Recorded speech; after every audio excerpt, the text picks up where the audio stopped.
Mary Ann Benetti, and I'm finishing up on this dry stream bed here. We put in a desert landscape to replace a very thirsty lawn.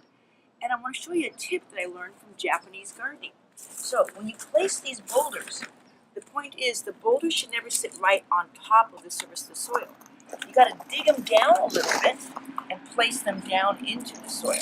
So that's what I've done here. I've set these down about 1/3 to 1/4 buried, and then I've surrounded them with some other rock that kind of looks like it may have been chipped off the original rock. Because in nature, that's what you're going to see. You're going to see these bigger rocks and then smaller rocks kind of chipped off all around them. So I just kind of mix it. And this is really the fun part of doing these rock scapings, is just playing around with the rocks, getting it the way that you like it. Make the entire rockscape look great before you add the plants.